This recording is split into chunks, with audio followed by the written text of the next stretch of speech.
Welcome to Young Patriots, the heartbeat of African resistance. Does it make any sense that the presidents of 54 African countries are summoned across oceans just to meet one man, the U.S. president? Why doesn't this single man ever come to Africa when he has something to say? Why is it always Africa that must knock, sit, smile, and ask nicely for partnership? Interestingly, this year, 7 powerful African nations finally said, enough. They didn't board the plane. They didn't show up. They boycotted the U.S. Africa Summit in Washington, not out of spite, but to send a message the world can't ignore. The age of polite handshakes and donor diplomacy is over. Africa isn't asking for inclusion anymore. It's demanding a seat built from its own hardwood. But what really pushed these leaders to walk out? What did the U.S. get wrong? And why could this be the moment that changes everything from trade to global power alignment? In this video, let's dig into the real story behind Africa's boldest diplomatic rebellion in decades, and why the West may never hold the same grip again. Let's get started.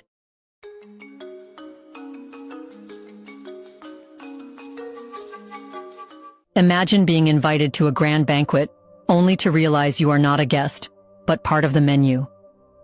That's how many African leaders began to view the long-touted 2025 U.S. Africa Investment Summit. On the surface, it looked promising.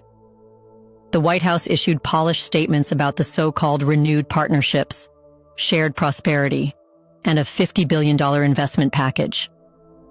Multinational corporations were already pitching deals in infrastructure, energy, fintech, and resource extraction. News outlets hyped it as a symbol of America's commitment to leveling up with Africa.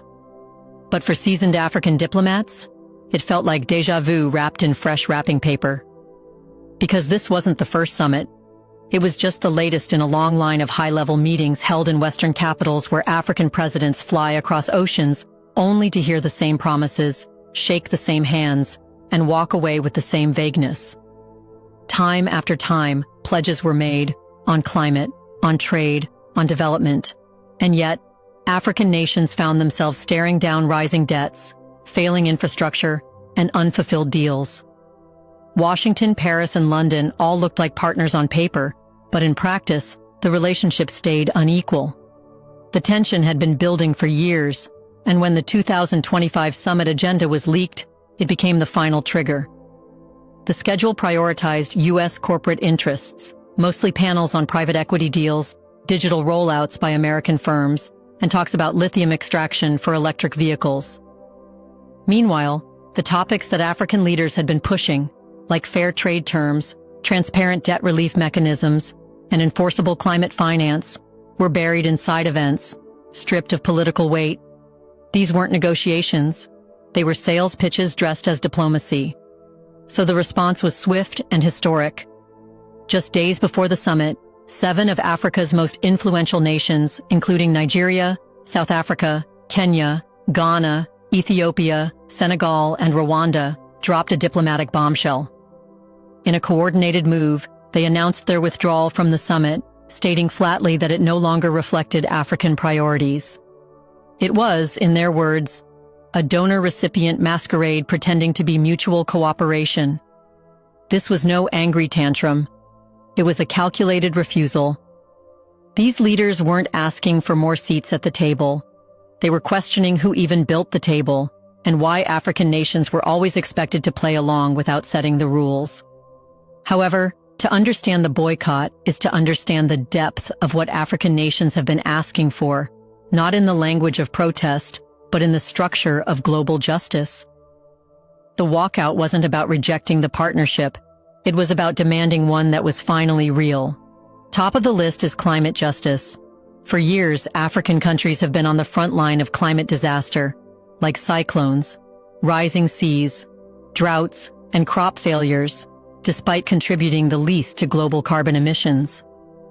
The Paris Agreement promised them $100 billion annually in adaptation and mitigation funds. Even various reports suggest Africa is owed $36 trillion by rich countries in climate reparations. Yet most of that money has been either delayed, diverted, or delivered through loan schemes that deepen debt. Therefore, African leaders were clear that climate finance must be direct, debt-free, and managed through public institutions, not trickled through Western consultants or private banks that siphon administrative fees and gatekeep access. They don't want sympathy. They want what was promised. Then comes real trade reform. For decades, African countries have struggled to export value-added goods to the West. U.S. regulations like impossible food safety standards and arbitrary packaging laws routinely block African agricultural products, even when they meet international standards. The African Growth and Opportunity Act, often celebrated by Washington as a goodwill gesture, has done little to change this. In reality, it serves more as a PR tool than an engine of empowerment. At the same time, subsidized U.S. products flood African markets, undermining local farmers and industries. The West does not understand that Africa doesn't want handouts. It wants the rules of trade to stop punishing it for trying to compete. Then, African leaders pointed toward the debt trap. The COVID-19 pandemic wasn't just a health crisis. It was a fiscal tsunami. Countries like Ghana, Kenya, and Ethiopia were forced to take emergency loans from the IMF and World Bank to keep their economies afloat. These loans came with conditions, currency devaluation, subsidy cuts, and tax hikes, which triggered domestic protests and pushed millions further into poverty.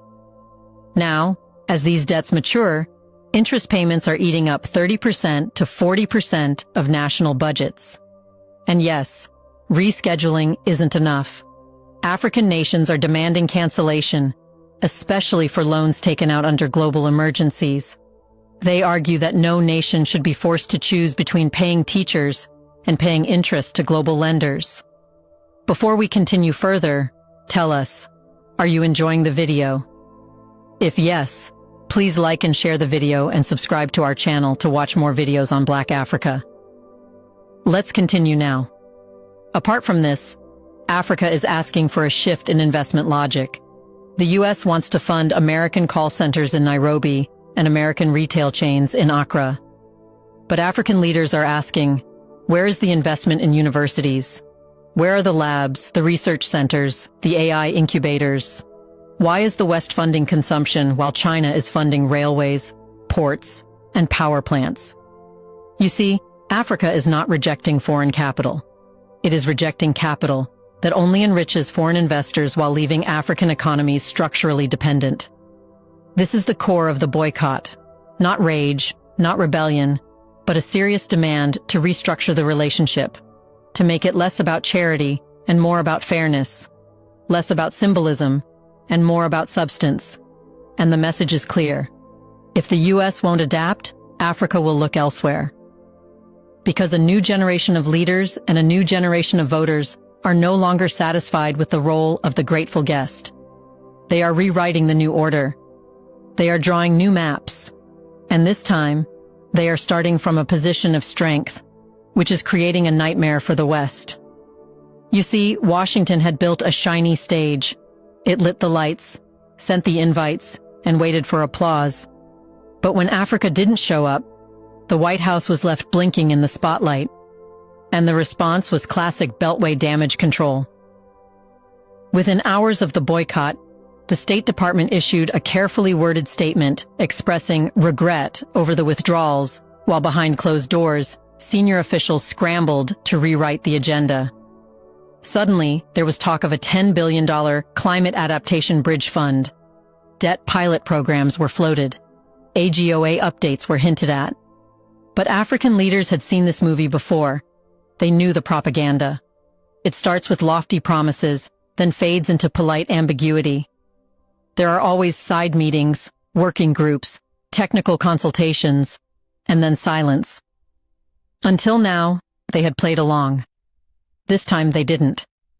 So when the Secretary of State flew to Nairobi and Abuja on an emergency diplomatic tour, he wasn't greeted with open arms. He was met with firm smiles and firmer boundaries. African foreign ministers didn't need another lunch. They needed written commitments, measurable timelines, accountability clauses. In essence, they wanted the U.S. to behave not like a patron, but like a partner. But partnership requires consistency, and Washington had none. While the U.S. Secretary of State spoke of respect, Republicans in Congress were already using the boycott to argue that Africa didn't deserve more aid. They pushed bills to freeze foreign assistance and roll back climate pledges. Meanwhile, Democrats were split. Progressives backed African demands, citing decades of exploitation and neglect. Moderates feared political backlash at home. "Why are we funding Africa when we can't fix our own roads?" became the refrain on cable news. The result was paralysis. Washington couldn't speak with one voice. And worse, Africa was no longer listening. Because influence, like respect, is not inherited, it's earned. And while America flailed, another bloc had already started speaking Africa's language. While Washington issued regret, Beijing issued contracts. China didn't hold press conferences or tweet condolences. It sent finance ministers to Nairobi and Dakar. Within a week, Kenya had secured concessional financing for a new high-speed rail link between Nairobi and Mombasa. Senegal announced a port expansion backed by China's Exim Bank, with no austerity conditions attached.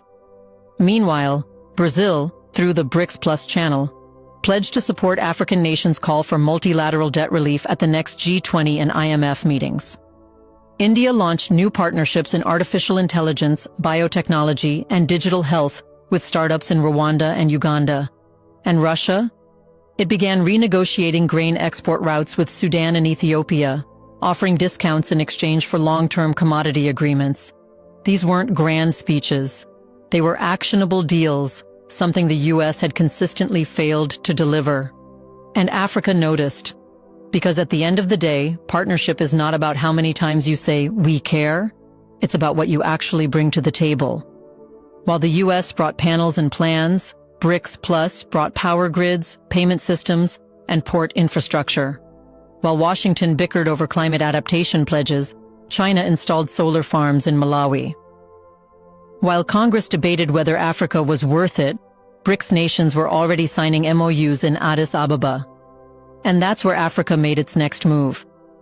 The African Union, emboldened by the unity shown during the boycott, announced that any future global summit with Africa would be held in Addis, not overseas.